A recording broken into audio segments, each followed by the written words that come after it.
కొరకు హెబ్రీలకు రాసిన పత్రిక 13వ అధ్యాయం 2వ వచనాన్ని చదువుతూ ఉన్నాను, గమనించండి. 13వ అధ్యాయము 2వ వచనము. ఆతిథ్యము చేయ మరొకడి, దాని వలన కొందరు ఎరుగకయే దేవదూతలకు ఆతిథ్యము చేసిరి. ప్రార్థన. మమ్ములను అతి మిక్కిలిగా ప్రేమించిన మా ప్రియ పరలోకపు తండ్రి, ఈ వేకువజామున మీ పాద సన్నిధిలో ఉండటానికి కృపనిచ్చారు. స్తోత్రాలు. గడిచిన కాలమంతా మీ రెక్కల నీడలో భద్రపరిచారు. క్షేమాన్ని, సమృద్ధిని మా అందరికి అందించారు తండ్రి. స్తోత్రాలు. ఈ రీతిగా మీ సన్నిధిలో ఉండటానికి నైనా మీరు కృపనిచ్చారు. వందనాలు. ప్రతి ఒక్కరిని మీ హస్తాలకు అప్పచెప్తూ ఉన్నాం. దీవించి ఆశీర్వదించండి. ఎవరు ఏ ప్రాంతం నుంచి అయితే నాయనా జూమ్లో చేరి ఉన్నారో వారి పట్ల మీ కృపను చూపించండి. మీ ఆత్మ నడిపింపును దయచేయమని బతిమాలుకుంటూ ఉన్నామయ్యా. మీ ఆత్మ కార్యాలు మెండుగా జరగనివ్వండి. రాజా, ఉదయకాల సమయంలో వాక్యరీతిగా మమ్మల్ని దర్శించండి. సత్యాన్ని గ్రహించులాగున మా హృదయాలను తెరవమని బతిమాలుకుంటూ ఉన్నాం. అల్పుడైన నన్ను మరుగు చేయండి. మీ ఆత్మచేత నింపి వాడుకోమని బతిమాలుకుంటూ ఉన్నాం. సమస్త ఘనతా మహిమలు మీకే ఆరోపిస్తూ యేసయ్య పరిశుద్ధ నామంలో అడిగి వేడుకుంటున్నాము పరమ తండ్రి. ఆమేన్. దేవునికి స్తోత్రం. హల్లెలూయా. ప్రభునందు ప్రియ సహోదరి సహోదరులారా, చదవబడిన ఈ మాటలు చాలా శ్రద్ధగా గమనించండి. పౌలు భక్తుడు అంటున్నాడు, ఆతిథ్యము చేయ మరొకడి అంటున్నాడు. దాని వలన కొందరు ఎరుగకయే దేవదూతలకు ఆతిథ్యము చేసిరి అని రాయబడింది. గమనించగలిగితే ప్రియ సహోదరి సహోదరులారా, అంతకు మునుపు కూడా ఒక మాట చెప్తూ ఉన్నాడు. మొదటి వచనంలో సహోదర ప్రేమ నిలువరముగా ఉండనీయుడి అంటున్నాడు. నిలువరముగా అంటే కంటిన్యూ అవ్వనివ్వండి అంటున్నాడు. వాస్తవానికి మనిషి ఇతర మనుషుల పట్ల లేకపోతే ఇతరుల పట్ల చూపించే ప్రేమాభిమానాలు ఒక సందర్భంలో ఉంటాయి, ఒక సందర్భంలో ఉండకపోవచ్చు. అంటే ఆ ప్రేమ కంటిన్యూ కాకపోవచ్చు. అటువంటి అభిమానము కొనసాగించకపోవచ్చు. అటువంటి సందర్భాలు మన జీవితంలో ఖచ్చితంగా ఉండుంటాయి. అందుకనే పౌలు భక్తుడు విశ్వాసులందరికీ కూడా ఒక హెచ్చరిక చేస్తూ ఉన్నాడు. ఏమంటున్నాడు? సహోదర ప్రేమ నిలువరముగా ఉండనీయుడి. సహోదర ప్రేమ, బ్రదర్లీ లవ్, ఇది మనలో ఖచ్చితంగా ఉండాలి అని పౌలు భక్తుడు మాట్లాడుతూ ఉన్నాడు. అందుకని ఒకవేళ ప్రేమ లేదనుకోండి, మనం దేవుని వారము కాదు అని కూడా పౌలు భక్తుడే చెప్తూ ఉంటాడు. ఆ క్రమంలోనే అంటున్నాడు, ఆతిథ్యము చేయ మరొకడి. సో ఈ సహోదర ప్రేమను మన సహోదరి సహోదరుల పట్ల ఎలాగ చూపిస్తాము అంటే, వారిని మనం చేర్చుకోవటం ద్వారా, వారిని మనం ఆదరించటం ద్వారా, వారికి మనం సహకరించటం ద్వారా, వారి కష్ట నష్టాల్లో మనం అవకాశం మేరకు వారికి తోడుగా ఉండటం ద్వారా, మాట సాయము, చేత సాయము, ఏదో రీతిగా వారికి మనము తోడ్పాటుగా ఉండటం ద్వారా ఈ ప్రేమను వారికి మనం చూపిస్తాం. అందుకని ఆతిథ్యము చేయ మరొకడి, దాని వలన కొందరు ఎరుగకయే దేవదూతలకు ఆతిథ్యము చేశారు అంటున్నాడు. సహోదర ప్రేమను గురించి అంత స్పష్టంగా పౌలు భక్తుడు మాట్లాడుతూ ఉన్నాడు. ఎందుకంటే గమనించండి, యోహాను సువార్త 13వ అధ్యాయం 34వ వచనంలో రాయబడి ఉంది కదా, ఒక కొత్త ఆజ్ఞ నేను మీకు ఇస్తున్నాను అంటున్నాడు యేసుక్రీస్తు ప్రభువారు. అదేంటంటే, మీరు ఒకరినొకరు ప్రేమతో ఉండాలి. నేను మిమ్మల్ని ఎలాగైతే ప్రేమించానో మీరు కూడా ఒకరినొకరు ప్రేమించుకోవాలి అంటున్నాడు. ఇది ఒక కొత్త ఆజ్ఞ అంటున్నాడు. సహోదర ప్రేమను యేసుక్రీస్తు ప్రభువారు బోధించిన విధానాన్ని మనం గమనించగలిగితే, మనల్ని మనం ఎలాగైతే చూసుకుంటామో, మన స్వంత దేహాన్ని ఎలాగైతే చూసుకుంటామో, ఇతరులను కూడా మనం అదే రీతిగా చూడాలి. అదే సహోదర ప్రేమ అంటున్నాడు. దీన్నే ఆయన కొత్త ఆజ్ఞ అంటున్నాడు. కాబట్టి గమనించగలిగితే ప్రియ సహోదరి సహోదరులారా, మనము మన పట్ల ఎటువంటి శ్రద్ధను కలిగి ఉంటామో, ఇతరుల పట్ల కూడా అదే శ్రద్ధను మనం కలిగి ఉన్నప్పుడు సహోదర ప్రేమను అనగా దేవుడు ఆజ్ఞాపించిన ఆ నూతన ఆజ్ఞ లేదా ఆ క్రొత్త ఆజ్ఞను మనం అనుసరించిన వారం అవుతాం. అంత మాత్రమే కాదు, చాలా సందర్భాల్లో మనం అనుకోవచ్చు, ఏంటి ఈ సహోదర ప్రేమ అని మనం అనుకుంటూ ఉండొచ్చు. మొట్టమొదటిగా పౌలు భక్తుడు రోమీలకు రాసిన పత్రికలో మొట్టమొదటి ఉత్తరమే అది. ఆ పత్రికలో దేవుని యొక్క అనాది సంకల్పము, ఆయన భూమి మీదకి వచ్చిన విధానము, ఇవన్నీ కూడా అక్కడ ఉన్న వారికి ఆయన బోధిస్తూ చాలా విషయాలు, ప్రాథమిక సత్యాలు, భక్తి, రక్షణ, మారు మనస్సు, బాప్తిస్మం, విశ్వాసము, వీటన్నిటి గురించి ఆ పత్రికలో ఆయన బోధిస్తూ ఇటువంటి ఆతిథ్యము గురించి కూడా చెప్తాడు. అందుకనే ఆతిథ్యము చేయ మరొకడి అని మరొకసారి ఇక్కడ హెబ్రీలకు రాసిన పత్రికలో 2వ వచనంలో మనకి పౌలు భక్తుడు జ్ఞాపకం చేస్తూ ఉన్నాడు. చూడగలిగితే రోమీలకు రాసిన పత్రిక 12వ అధ్యాయము 13వ వచనంలో పరిశుద్ధుల అవసరతల్లో సహాయం చేయమంటున్నాడు. వారికి సహాయపడుతూ ఉండమంటున్నాడు. ఆతిథ్యము చేయటానికి అవకాశాలు వెతకమంటున్నాడు. గమనించండి. ఆ రీతిగా పరిశుద్ధాత్ముని ద్వారా మనము బోధించబడుతూ ఉన్నాం. ఆతిథ్యం అనేది ఎంత ప్రాముఖ్యమైనదో మనము బోధించబడుతూ ఉన్నాం. కాబట్టి చూడగలిగితే ప్రియ సహోదరి సహోదరులారా, ఈ రీతిగా ఆతిథ్యము చేసి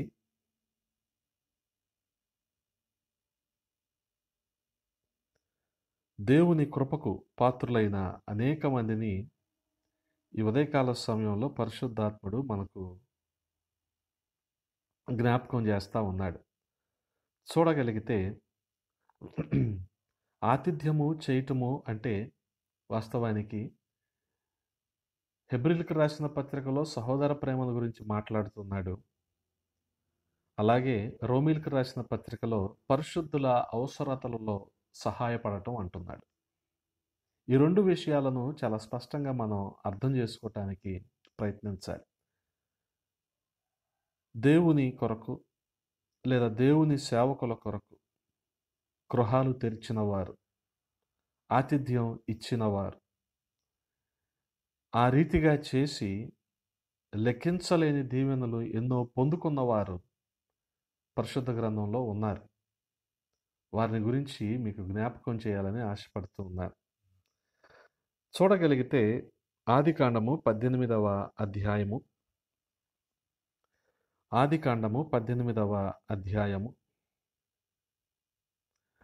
14వ వచనాన్ని చదువుతూ ఉన్నాను. గమనించండి. యెహోవాకు అసాధ్యమైనది ఏదైనా ఉన్నదా? మీదటికి ఈ కాలమున నిర్ణయ కాలమందు నీ యొద్దకు తిరిగి వచ్చేదను, అప్పుడు శారాకు కుమారుడు కలుగునెను. గమనించండి. అబ్రహాము ఇక్కడ ఆతిథ్యం చేస్తూ ఉన్నాడు. ఎవరికంటే దేవదూతలకు ఆతిథ్యం చేస్తూ ఉన్నాడు. 18వ అధ్యాయము ఆదికాండంలో మనం చూడగలిగితే ఒక సంఘటన అక్కడ మనకి చాలా స్పష్టంగా అర్థమవుతూ ఉంటుంది. అదేంటంటే ఏ రీతిగా దేవుని సేవకులను మనం చేర్చుకోవాలి అన్న విషయాలు. ఒకానొక రోజున మమ్రే దగ్గర ఉన్న సింధూరవనంలో అబ్రహాము ఆ ఎండవేళ గుడారపు ద్వారము దగ్గర కూర్చొని ఉన్నప్పుడు యెహోవా ఆయనకు కనపడ్డాడు. కన్నులెత్తి చూసినప్పుడు 3 మనుషులు అబ్రహాము ఎదుట నిలబడి ఉన్నారు. వారిని చూసి వారిని ఎదుర్కోవటానికి పరుగెత్తి వచ్చి నేలమట్టుకు వంగాడు. గమనించాడు. అబ్రహాంకి ఏం తక్కువండి? అబ్రహాంకి ఏం తక్కువ? నేనేమున్నా సరే దేవుడితో మాట్లాడుకుంటాను. దేవుడు నాతో మాట్లాడతాడు. ఆయన నాకు ఆజ్ఞాపిస్తాడు. నేను ఆయన చెప్పినవన్నీ చేస్తాను. నా ఆహ్, నా ట్రాన్సాక్షన్స్ అన్నీ ఆయనతోనే. నేనేం మాట్లాడినా సరే, ఏమి విన్నా సరే, ఆయన దగ్గర నుంచే ఏం మాట్లాడినా సరే ఆయనతోనే. మనుషులతో నాకేంటి అని అనుకోలేదు అబ్రహాం. అందుకనే ఇక్కడ చూడగలిగితే ఆ ముగ్గురు వచ్చి నిలబడితే పరిగెత్తుకుంటూ వెళ్ళాడు.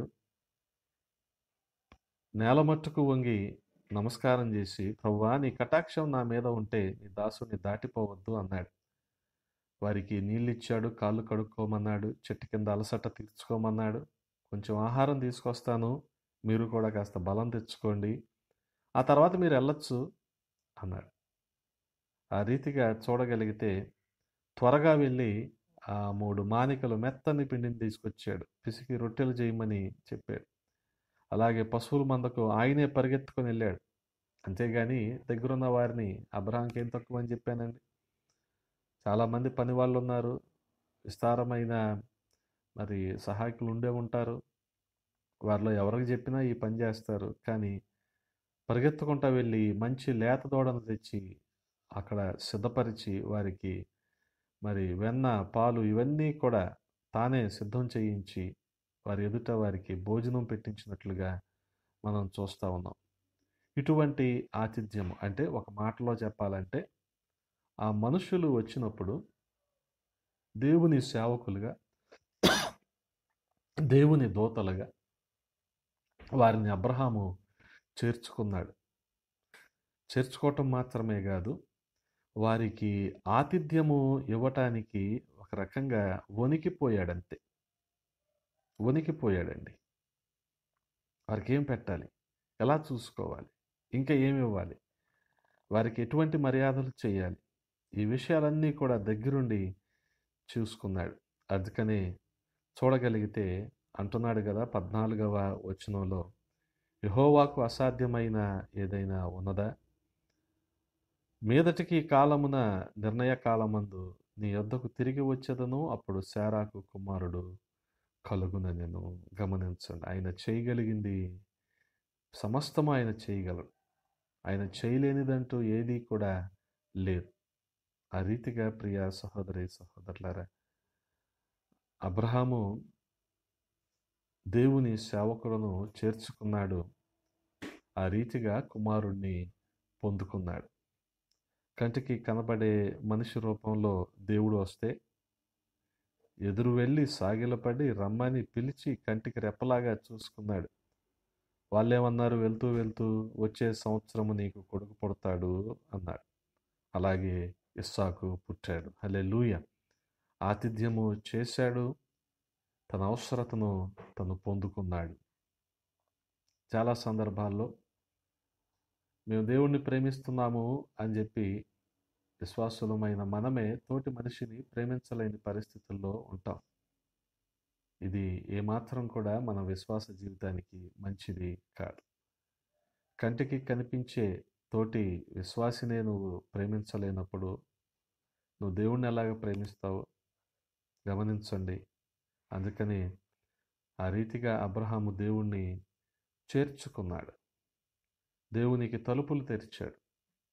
తన గృహంలో ఆతిథ్యం ఇచ్చాడు. ఆ రీతిగా గొప్ప ఆశీర్వాదాన్ని పొందుకున్నాడు. మరొక సందర్భాన్ని కూడా నేను మీకు జ్ఞాపకం చేస్తాను. అది 2వ రాజుల గ్రంథము, రాజుల 2వ గ్రంథము 4వ అధ్యాయం 15, 16 వచనాలు. అందుకతడు ఆమెను పిలువమనగా వాడు ఆమెను పిలిచెను. ఆమె వచ్చి ద్వారమందు నిలువగా ఎలీషా మరుసటి ఏట ఈ ఋతువున నీ కౌగిట కుమారుడుండునని ఆమెతో అనెను. ఆమె ఆ మాట విని, దైవజనుడువైన నా ఏలినవాడా, అలాగూ పలుకవద్దు, నీ దాసురాలనైన నాతో అబద్ధమాడవద్దనెను. గమనించండి, ఈ 4వ అధ్యాయములో మనం చూడగలిగితే ఇక్కడ కూడా కొన్ని అద్భుతమైన వచనాలు మనం గమనిస్తూ ఉంటాం. అక్కడ గనురాలైన షునేమి స్త్రీని మనం చూస్తూ ఉన్నాం. ఆమె పేరైతే రాయబడలేదు కానీ ఆమెకు అందరూ ఇవ్వబడిన లేదా అందరూ ఇచ్చిన పేరు, అందరూ పిలుస్తున్న పేరు ఏంటంటే గనురాలు. గమనించండి. ఈ గనురాలు ఎలీషాకు ఆతిథ్యం ఇస్తూ ఉండేది. అంత మాత్రమే కాదు, తన భర్తను కూడా ఒప్పించింది. చాలా సందర్భాలలో సేవకుల్ని చేర్చుకోవటంలో సహోదరులు ముందుగా ఉంటారు, సహోదరులు పెద్దగా పట్టించుకోరు. ఇది సర్వసాధారణం ఎక్కడైనా సరే. కానీ ఇక్కడ గమనించగలిగితే ఈమె భర్తకు కూడా దైవజనుని బట్టి మంచి సాక్ష్యము ఇస్తూ ఉంది. ఏమంటుంది? 9వ వచనంలో మనం చూడగలిగితే ఆమె తన భర్తతో చెప్తా ఉంది, మన యొద్దకు వచ్చుచూ పోవచ్చున్నవాడు భక్తి గల దైవజనుడని నేను ఎరుగుదును అంటుంది. గమనించండి. భక్తి కలిగిన దైవజనుడు అని ప్రస్తావించిందంటే ఆ రోజుల్లో భక్తి లేని దైవజనులు కూడా ఉండుంటారు. కానీ గమనించండి, సేవకుని సాక్ష్యాన్ని తన భర్తకు కూడా తెలియజేస్తూ ఉంది, చేర్చుకుంటా ఉంది. ఏమంటుంది చేర్చుకొని 10వ వచనంలో? కాబట్టి కావున మనం అతనికి గోడ మీద ఒక చిన్న గది కట్టించి అందులో అతని కొరకు మంచము, బల్ల, పీట, దీపస్తంభము ఉంచుదుము. అతడు మన యొద్దకు వచ్చినప్పుడల్లా అందులో బస చేయవచ్చునని చెప్పాను. గమనించండి. ఏమేమి ఉంచింది? మంచము, ఒక గది కట్టించింది, అందులో మంచం ఏర్పాటు చేసింది, బల్ల కూడా పెట్టింది, ఒక పీట ఏర్పాటు చేసింది, దీపస్తంభం కూడా ఉంచింది. గమనించండి. ఆ రీతిగా చూడగలిగితే ప్రియ సహోదరి సహోదరులరా, దేవునికి ఒక స్థలాన్ని ఏర్పాటు చేసింది, దేవునితో సహవాసాన్ని కలిగి ఉంది. ఆ రీతిగా ఆ గదిలో దీపస్తంభము కూడా ఉంచింది, అంటే దేవుని యొక్క వాక్యాన్ని కూడా ఉంచింది. ఆ రీతిగా ఆమె చేసిన ఆతిథ్యాన్ని బట్టి ఆమె గొప్ప మేలును దేవుని వద్ద నుంచి పొందుకుంది. ఆ రీతిగా ప్రియ సహోదరి సహోదరులారా, మరి ఆమెకున్న కొరతను గమనించండి. ఆమెకున్న కొరతను కూడా దేవుడు తీసివేశాడు. ఆ తర్వాత వచనాల్లో మనం చూడగలిగితే గొప్ప ఆశీర్వాదాన్ని ఈ గనురాలైన షూనేమి స్త్రీ కూడా పొందుకుంది. ఎలీషాకు ఒక మంచి గదిని, మంచాన్ని, బల్లను, పీటను, దీపస్తంభాన్ని సిద్ధపరిచి ఇచ్చింది. ఆమె ఎంత ఇచ్చినా అంతకంటే విలువైన బిడ్డను దేవుడు ఆమెకు ఇచ్చాడు. హల్లెలూయా. అందుకనే ఇచ్చేవారికి ఇవ్వబడుతుంది. ఇది దేవుని యొక్క నియమం. ఆమె ఆ రీతిగా ఆతిథ్యం ఇచ్చింది. కాబట్టి మనము కూడా దేవుని సేవకులకు ఆతిథ్యము ఇవ్వవలసిన వారమై ఉన్నాం. మొదటి రాజుల గ్రంథంలో మరొక మాటను మీకు జ్ఞాపకం చేస్తాను. రాజుల మొదటి గ్రంథము 17వ అధ్యాయము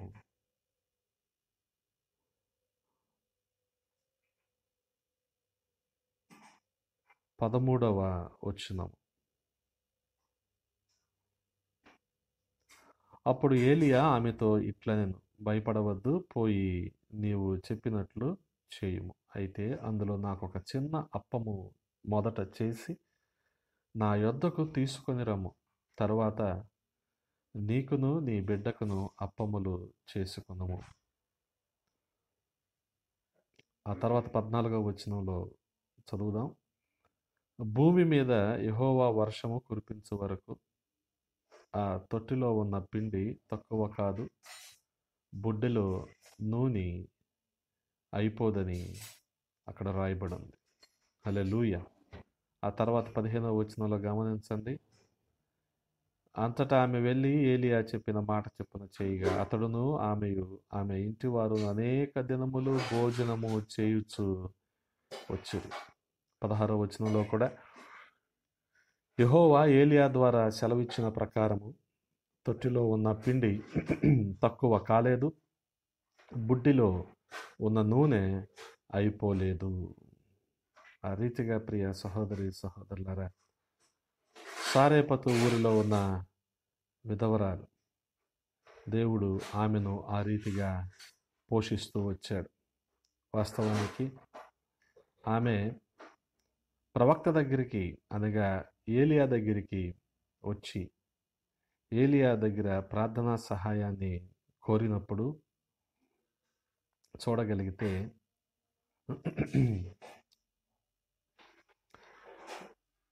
ఆమె కుమారుడు చావటానికి సిద్ధంగా ఉన్నారు. ఎందుకంటే వారి దగ్గర ఉన్నది కొంచెమే పిండి, కొంచెమే నూనె. అవి కూడా అయిపోవస్తున్నాయి.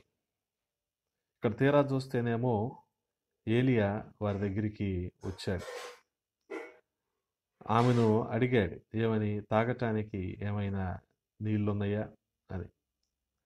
ఆమె నీళ్లు తీసుకురావటానికి బయలుదేరింది.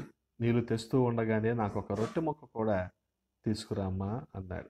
అందుకని ఆమె చెప్పింది, యెహోవా జీవముతోడు, నేను నిజమే చెప్తున్నాను, తొట్టిలో కొంచెమే పిండి, బుడ్డిలో కొంచెమే నూనె ఉన్నాయి, ఒక అప్పం కూడా లేదు అంటే ఇంకో మాట కూడా అంటుంది. గమనించండి, 12వ వచనంలో, మేము అంటే ఆమె యొక్క బిడ్డ వారు చావక ముందే ఇంటికి వెళ్ళి ఆమెకు ఆమె బిడ్డకు ఆ అప్పాన్ని సిద్ధం చేసుకొని దాన్ని కాల్చుకోవటానికి పుల్లలు కావాలి కాబట్టి, మంట కావాలి కాబట్టి ఆ పుల్లలు ఏరుకోవటానికి నేను వచ్చాను అని చెప్తుంది. ఆ రీతిగా ఆమె ఉన్న ఆ కడు బీదరికంలో, ఆ దేశంలో ఉన్న కరువులో ఏలియాను బట్టి ఆ కుటుంబం ఏ రీతిగా ఆశీర్వదించబడిందో మనం చూస్తున్నాం కదా. వాస్తవానికి గమనించగలిగితే మాకే లేదు, మేము దేవునికి, దేవుని సేవకులకి ఎలాగిస్తాము అని సహజంగా విశ్వాసులు అనుకోవటంలో పొరపాటేం లేదు. కానీ అటువంటి కష్ట పరిస్థితుల్లో కూడా దేవునికి మనం ఇవ్వగలిగినప్పుడు దేవుడు తన మహదైశ్వర్యంలో నుంచి, తన కృపా బాహుల్యంలో నుంచి సమస్తాన్ని సమృద్ధిగా మనకు ఇవ్వటానికి ఆశపడుతూ ఉన్నాడు. మనం ముందుకు రాము కానీ ఆయన ఎల్లవేళలా సిద్ధంగానే ఉన్నాడు. గమనించండి, అద్భుతాలు చేసే నిజదేవుని శక్తిని గురించి తెలుసుకునేందుకు ఇప్పుడు ఈ స్త్రీకి ఒక అవకాశం వచ్చింది. ఆమెలో విశ్వాసం ఉంది, ఇప్పుడు దాన్ని అనుభవపూర్వకంగా తెలుసుకోబోతా ఉంది. అలాగే కొన్ని సందర్భాల్లో మనకు కూడా అవకాశాలు వస్తాయి. మన విశ్వాసాన్ని మనం చూపించే అవకాశాలు వస్తాయి. దేవుని శక్తిని మనం రుచి చూసే అవకాశాలు మనకు వస్తాయి. దేవుని నుంచి మేళ్లను పొందుకునే పరిస్థితులు మనకు వస్తాయి. అటువంటి పరిస్థితుల్లో మనము కూడా దేవుని కొరకు త్యాగం అయిపోయే విధంగా ఉండాలి. దేవుడికి అసాధ్యమైంది ఏదీ లేదు అని ఏ రీతిగా అయితే ఆదికాండంలో మనం చూసామో ఆ రీతిగానే దేవుడు అన్యాయస్తుడు కాదు. హల్లెలూయా. ఎవరకు ఏ సమయానికి ఎంత పరిమాణంలో అవసరమో ఆయన సమస్తాన్ని కూడా ఇవ్వటానికి ఇష్టపడుతూ ఉన్నాడు. ఆయన సిద్ధంగా ఉన్నాడు. ఆయన ప్రతి ఒక్కరిని తన సమృద్ధితో నింపాలని ఆశపడుతూ ఉన్నాడు. కాబట్టి గమనించగలిగితే ప్రియ సహోదరి సహోదరులారా, బుడ్డిలో కొంచెమే నూనె ఉంది, తొట్టిలో కొంచెమే పట్టెడు పిండి ఉంది అంతే. పాపం ఎవరు కనిపెడుతుంది ఆవిడే అనుకుంది, ఈ పొల్లలు తీసుకెళ్ళి మంట రాజేసి ఇక కుమారుడికి పెడదాము, అతను కడుపు నిండా తింటే ఆ రీతికైనా సంతృప్తికరంగా ఆ కరువులో చనిపోవచ్చు కదా అనుకుంది. కానీ ప్రవక్త అయిన ఏలియాకు తలుపులు తెరిచింది. బహుశా కొన్ని సంవత్సరాల తరబడి ఆమె ఆ రీతిగా పోషించబడింది. హల్లెలూయా. ఎంత గొప్ప ఆదరణ ఇది. ఆమెకు బహుశా తెచ్చిపెట్టేవారు, చేసి పెట్టేవారు ఎవరూ లేరు కదా. బయట చూస్తేనేమో కరువు. అంటే గమనించండి, ఇటువంటి కరువులో కూడా దేవుడు మనలను పోషించగలడు అనటానికి ఈవిడి జీవితమే ఒక ఉదాహరణ. ఆ రీతిగా ప్రియ సహోదరి సహోదరులారా, పోషించబడింది ఈ సారేపతు గ్రామంలోని విధవరాలు. గనురాలైన షూనేమి స్త్రీ కుమారుణ్ణి పొందుకుంది. అబ్రహాము ఆతిథ్యమిచ్చి ఇస్సాకును పొందుకున్నాడు. మరొక మాటను కూడా నేను జ్ఞాపకం చేస్తాను. యెహోషువ గ్రంథము 2వ అధ్యాయము 12వ వచనాన్ని చదువుతూ ఉన్నాను, గమనించండి. నేను మీకు ఉపకారము చేసి తిని గనుక మీరును నా తండ్రి ఇంటికి ఉపకారము చేసి నాకు నిజమైన ఆనవాళ్ళను ఇచ్చి, నా తండ్రియు నా తల్లియు నా అన్నదమ్ములను నా అక్క చెల్లెండ్రును వారికి కలిగి ఉన్న వారందరూ సావకుండా బ్రతకనిచ్చి రక్షించున్నట్లుగా దయచేసి యెహోవా తోడని ప్రమాణము చేయుడనెను. అందుకు ఆ మనుషులు ఆమెతో, నీవు మా సంగతి వెల్లడి చేయని ఎడల మీరు చావకుండానట్లు మీ ప్రాణములకు బదులుగా మా ప్రాణం ఇచ్చెదము. యెహోవా ఈ దేశమును మాకిచ్చినప్పుడు నిజముగా మేము నీకు ఉపకారము చేసేదమదిరి. గమనించండి, ఇక్కడ మనం 2వ అధ్యాయము యెహోషువ గ్రంథంలో రాహాబును చూస్తూ ఉన్నాం. ఆ యెరికో కోట గోడ మీద పూటకోళ్ళ వాని ఇల్లు నడుపుకుంటా ఉంది. ఆమె దగ్గరికి యెహోషువ పంపిన వేగులు వారు వచ్చారు. ఆ మునుపు వచనాల్లో చూడగలిగితే ఆ పూటకోళ్ళ వాని ఇంటికి, ఆ పూటకోళ్ళ ఇంటికి, ఆ హోటల్కి వచ్చి వెళ్తూ ఉండేవాళ్ళు. ఇశ్రాయేలీయుల పట్ల దేవుడు చేసిన అద్భుత కార్యాలు అవన్నీ మాట్లాడుకుంటూ ఉంటే అవన్నీ వింది. విన్నప్పుడు అంట ఆమె గుండెలు కరిగిపోయినాయి అంట. ఆమెకు ఒక విశ్వాసం కలిగింది. ఇప్పుడు ఖచ్చితంగా వీళ్ళు ఎరుకోని స్వాధీనం చేసుకోబోతా ఉన్నారు. అప్పుడు నా కుటుంబాన్ని నేను రక్షించుకోవాలి. నేనున్నదే ఈ కోట గోడ మీద. నా కుటుంబాన్ని నేను రక్షించుకోవాలి అనుకుంది. నేను రక్షించబడితే చాలే అనుకోలేదు. గమనించండి, నేను రక్షించబడితే చాలే, నేను బాగుంటే చాలే అనుకోలేదు. తాను తన ఇంటివారు ఏమంటుంది? నా తండ్రియు నా తల్లియు నా అన్నదమ్ములను నా అక్క చెల్లెండ్రును వారికి కలిగి ఉన్న వారందరూను చావకుండా బ్రతకనిచ్చి రక్షించున్నట్లుగా దయచేసి యెహోవా తోడని ప్రమాణము చేయుడనెను. ఎంత గొప్ప నిరీక్షణ! దేవుడు ఖచ్చితంగా రక్షిస్తాడు, మమ్మల్ని విడిపిస్తాడు అన్న విశ్వాసం, దాంతోపాటు కుటుంబం పట్ల ఓ బాధ్యత. ఆ రీతిగా ఆ వేగులు వారిని చేర్చుకుంది, తన ఇంటి వారందరినీ రక్షించుకుంది. దేవుని సేవకుల్ని పిలిచి ఇంటికి ఆహ్వానిస్తే వారు వాక్యము చెప్తారు, అందరూ రక్షణ పొందుతారు. అందుకని సేవకుల్ని పిలిచి వాక్యము చెప్పించుకునే టైం మాకు ఎక్కడుందండి? మేము చాలా బిజీ అంటూ ఉంటారు జనాలు ఈ రోజున. కాదు కాదు కాదు మనకున్న సమయంలో దేవుని వాక్యము మన గృహాల్లో వెదజల్లబడాలి. దాన్ని బట్టి ఒక్క మాట మనల్ని పట్టుకుంటే అది మనకెంతో ఆదరణ. వారు చెప్పిన అనేక మాటలు కాదు, ఒక్క మాట చాలు దేవుడు మనకు ఆదరణ కలిగించటానికి. ఆ రీతిగా ఇప్పుడు కాదులే, తర్వాత చూద్దాంలే, రేపు చూద్దాంలే, ఎల్లుండి చూద్దాంలే అంటూ ఉంటారు జనాలు. ఇది మంచిది కాదు, వాయిదా వేయటం మంచిది కాదు. ఆ రీతిగా కుటుంబాన్ని రక్షించుకుంది రాహాబు. గమనించండి, దేవుని సేవకులను అనగా వేగులు వారిని చేర్చుకుంది, తాను తన కుటుంబం అంతా కూడా రక్షించబడింది. మరొక మాటను జ్ఞాపకం చేసి నేను ముగిస్తాను.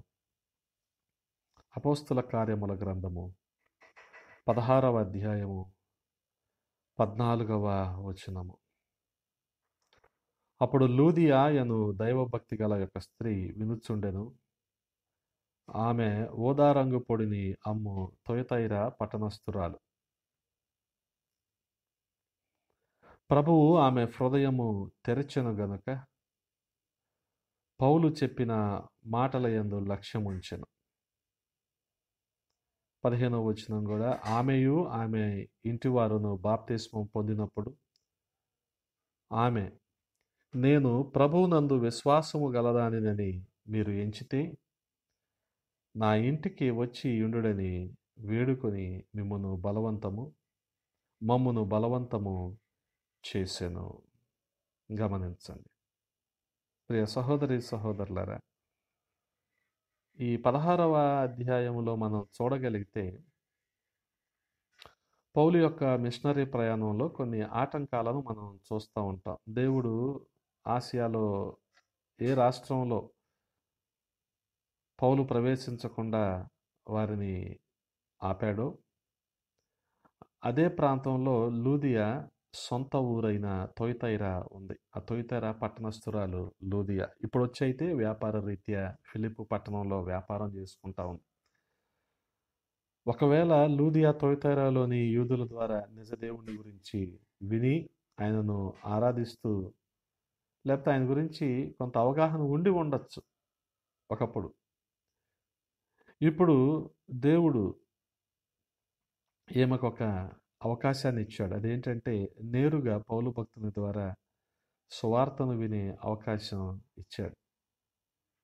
ఆమె విని తన హృదయాన్ని తెరిచేలాగా ఆయనే ఒక గొప్ప అవకాశాన్ని ఇచ్చాడు.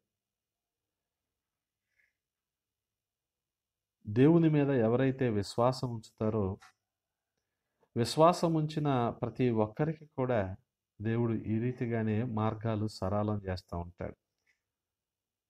ఆయనే గనుక మన హృదయాలను తెరవకపోతే మనం ఎంత మాత్రం కూడా సత్యాన్ని మనం గ్రహించలేం. చెరసాల తలుపుల్ని తెరవటం, పౌలు శీలలను విడిపించటం ఎంత గొప్ప అద్భుతమో, వాస్తవంగా నేటి దినాన మనుషుల హృదయాలు తెరవటం కూడా అంతే గొప్ప అద్భుతం. ఎందుకనంటే మనుషుల హృదయాలన్నీ కూడా ప్రియాక్యుపైడ్గా ఉండిపోతుంది. ఏదో ఒక వ్యాపకం, ఏదో ఒక ఆలోచన, దేవుని మాటలకు స్థానం ఇవ్వలేని పరిస్థితులు. ఇటువంటి పరిస్థితుల్లో దేవుడు హృదయాన్ని తెరవటం అంటే గొప్ప అద్భుతం. గమనించండి. అందుకని సభలు అనేక చోట్ల జరుగుతూనే ఉన్నాయి.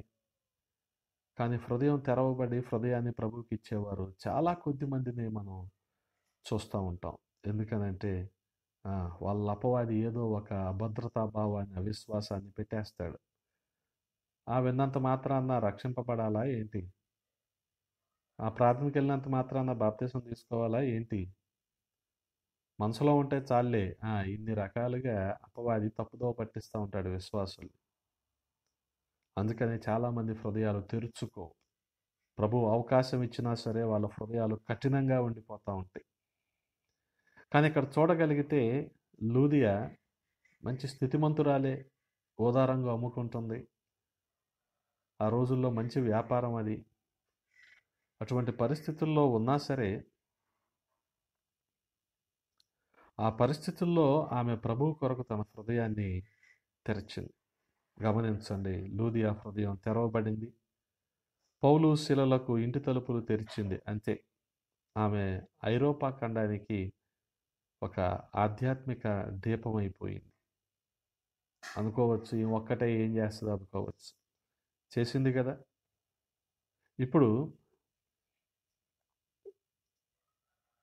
ఇప్పటి వరకు కూడా ఆసియాలోనే సువార్త ప్రకటించబడింది. కానీ ఇప్పుడు ఐరోపాకు సువార్త ప్రకటించబడటానికి మరి ప్రభు మార్గాలు సరళం చేశాడు.